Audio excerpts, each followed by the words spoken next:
Hey everybody, welcome back to JG&T. This is our third installment focused on mental health awareness.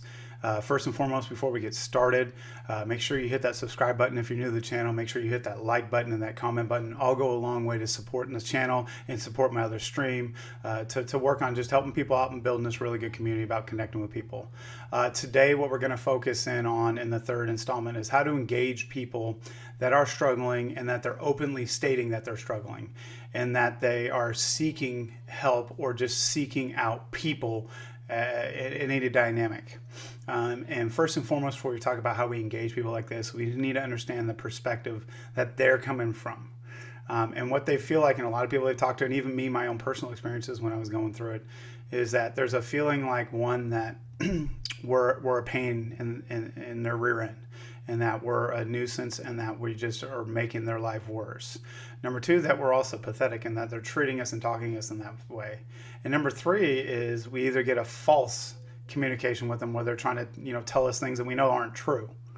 And so when we dive into this, and we need to understand that perspective, is to, one, just treat them like any other human being. Treat them like anybody we talk to. And just, they want to know that there's a significance and that they matter and that they are not different than anybody else. I mean, in all actuality, the other people's opinions should not matter in our own lives and how we view and value our own personal belief system. But it does. And these people are seeking people to just feel this human connection. And what we've done a lot is we've rejected them. And it's mainly because we don't know how to talk to them. And we're scared to talk to them because we're afraid that we're going to make things worse. Or there are people that are generally just grossed out or just they think it's pathetic that people feel this way because they don't. But that doesn't matter what we think. We have to understand that other people's life points and perspectives are different than ours because of their life experiences. A lot of these people have maybe had trauma and things that they haven't been able to get over, or they've had a stemming building over time in life to where they've gotten to this point, and it wasn't any one thing. It was a multitude of things that led to this. And then secondarily too, sometimes it's genetic and they just have a genetic disposition or a chemical disposition within their body that puts them in a natural state. It's something as simple as some people have a scenario where the weather really dictates their mood and their feelings and what they feel. And those type of people really struggle and have to live in certain climate zones to make sure it doesn't fuel that. Okay. With all that being said, how do we connect with these people? What do we do? Is one, we just have to have empathy, but don't try to act like we know what they're going through or that things are going to get better, because they may not right away.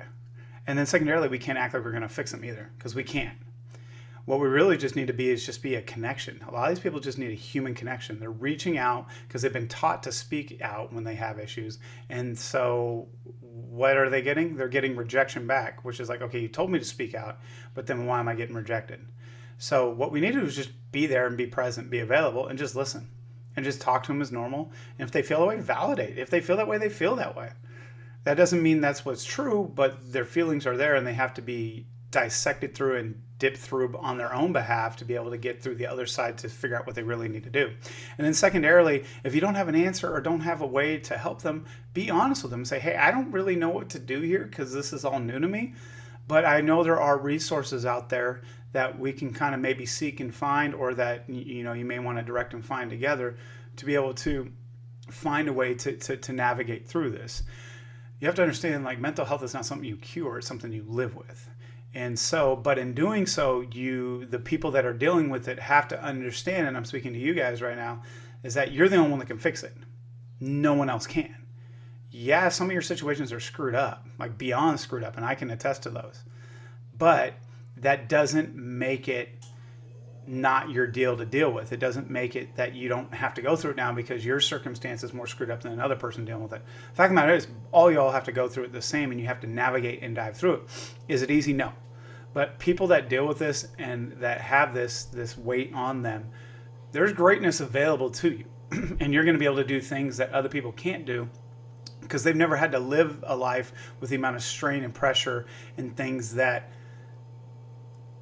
you have to go through. And so with that being said, people like that, you can't rely on others around you to help save you and dig you out of it. But they can be a connection. And those of you who are helping people that are dealing with this, you can't save them. But they do need help. But they also have to understand that, like, there's other places they can go to help. But that help is something that they are tools that they have to use to be able to get through this on their, literally, they don't have to go through it on their own, but they have to be the one to do it. And so with that being said, I just want to leave it here. This is just a thought that I want to leave people with. Again, I'm not a mental health expert. I've just had mental health issues my whole life. I've dealt with depression and things of the serious nature. And to that point, I've talked with people time and time and time again, and this is what they have expressed in these conversations. So, hey, if you like what we're doing, hopefully this spoke to you. If it didn't, hopefully, share it with somebody else who you know is struggling with it. And please hit that subscribe button. Please leave a comment and like. And we're going to be doing more of these regularly. But again, this is our third installment. And for JG&T, we're out. And I appreciate you all. You all matter. You all have greatness. And we all together can build up this connection community to make sure that all of us that are struggling in different facets feel like they matter, like they belong, and that they're significant. Thank you all.